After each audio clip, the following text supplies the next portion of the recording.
याजूज माजूज बनी आदम के दो बड़े ही शरीर कबीले या कौमें हैं, जैसा कि हदीस पाक में नबी करीम सल्लल्लाहु अलैहि वसल्लम से साबित है। हम में से अक्सर लोग यही मानते हैं कि याजूज माजूज इंसान नहीं है बल्कि कोई और ही मखलूक है, हालांकि याजूज माजूज का इंसान होना हदीस से साबित है।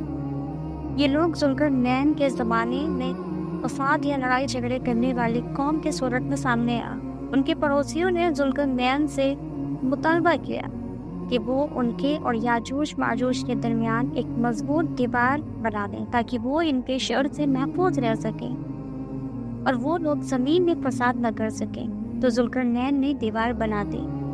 अब यहाँ पर ये सवाल ज़हन में आता है कि कौन है ये ज़ुल्करनैन और कहाँ है ज़ुल्करनैन की बनाई हुई दीवार, और कौन है याजूज माजूज, कैसे दिखते हैं, क्या ये हमारी दुनिया के हैं या किसी और आलम के, और ज़ुल्करनैन की बनाई हुई दीवार आज सैटेलाइट के इस आला दौर में कहीं नज़र क्यों नहीं आती। इन सारे सवालों के जवाब आगे मैं आपको तफसील से दूंगी, और उसके लिए आपको मेरे साथ एक ऐसे सफ़र पर चलना होगा जिसके रास्ते हैरानी और मिस्ट्री से भरे हुए हैं, और सारी तारीफ़ें अल्लाह ही के लिए हैं जिसके लिए कुछ भी मुश्किल नहीं है, वो हर चीज़ पर कादिर है।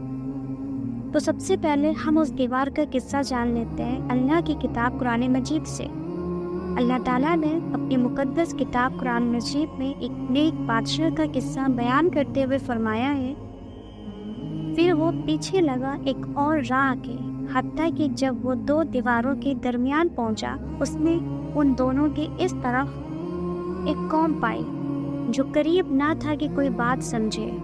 वो कहने लगे, ए ज़ुल्करनैन, बेशक याजूज माजूज इस सरजमीन में फसाद करने वाले हैं, तो क्या हम तेरे लिए कुछ माल जमा कर दें इस शर्त पर कि तू हमारे दरमियान और उनके दरमियान एक दीवार बना दे।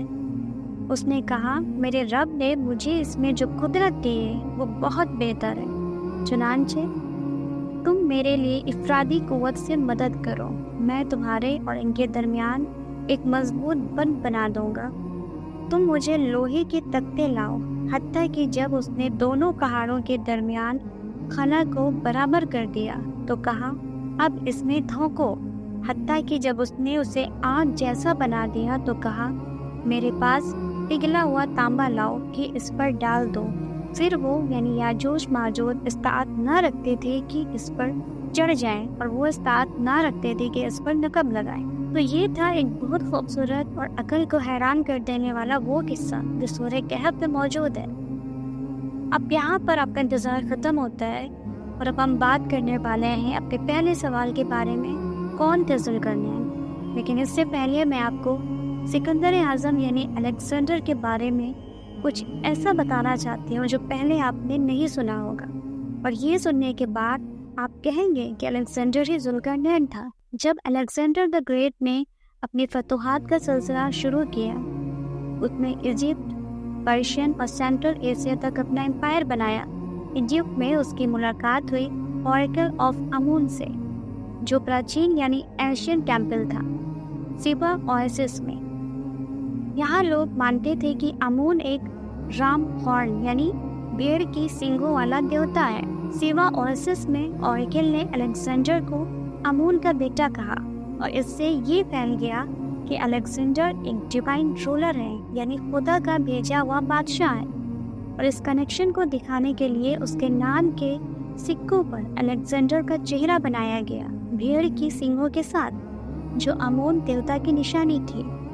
यानी अलेक्जेंडर के सर पर सच में सींगें नहीं थी, लेकिन आर्ट वर्क में उसको सींगों के साथ दिखाया जाने लगा ताकि लोग समझे वो डिवाइनली चोजन किंग है यानी खुदा का चुना हुआ बादशाह है। बाद में मिडीवल इस्लामिक और यूरोपियन कहानियों में अलेक्जेंडर को एक मैजिकल रूलर दिखाया गया है जो दुनिया के कोने तक गया, समंदरों के नीचे घूमा और जादू से याजूज माजूज की दीवार बनाई।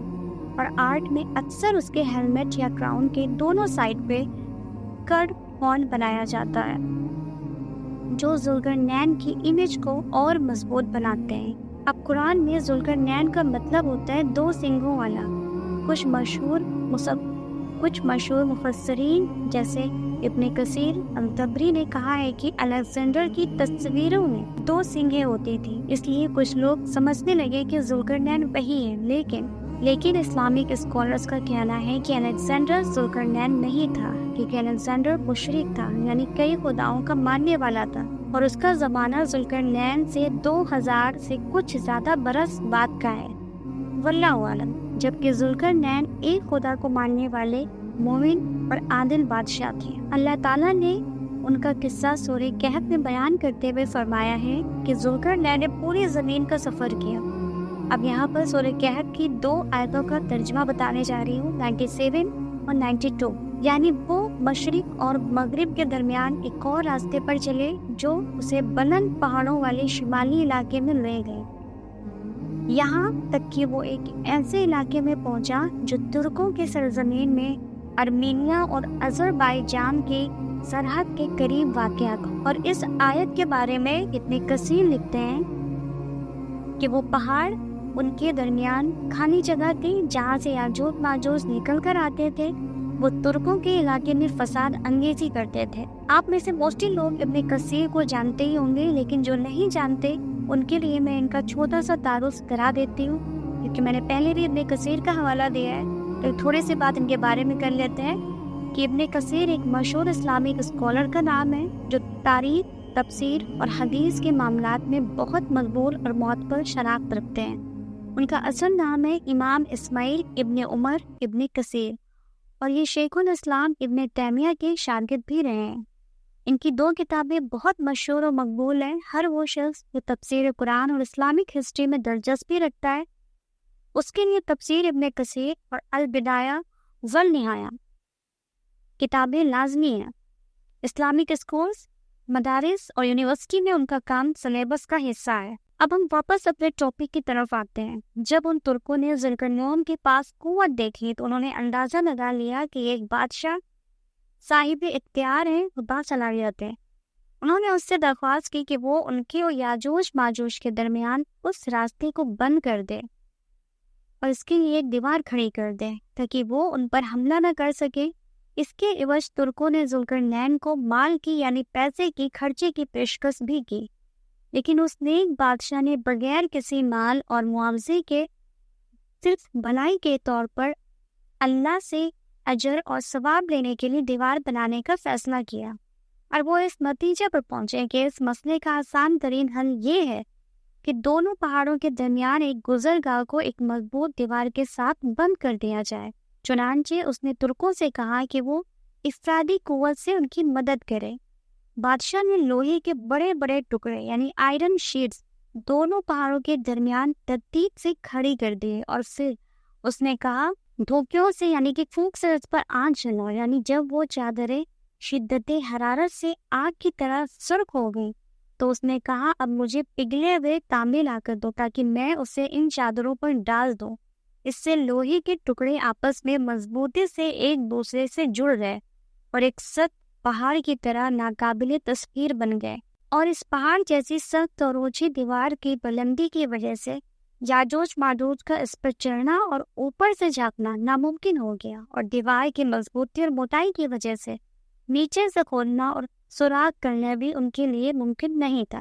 اب یہ یاجوج ماجوج کون تھے اس بارے میں ہم ڈیپلی بات کریں گے، لیکن اس سے پہلے ہم تھوڑی سی گفتگو ایک اور بادشاہ کے بارے میں کریں گے جس کو سن کر آپ سے یہی کہیں گے کہ یہ ذوالقرنین تھا، اور ایسا ہو بھی سکتا ہے، لیکن یہ گفتگو ہم کریں گے نیکسٹ پارٹ میں، نیکسٹ سنڈے کو شام 6:30 بجے۔ اور اب آپ ویڈیو کو لائک کیجیے، شیئر کیجیے اور چینل کو سبسکرائب ضرور کیجیے۔ اللہ حافظ۔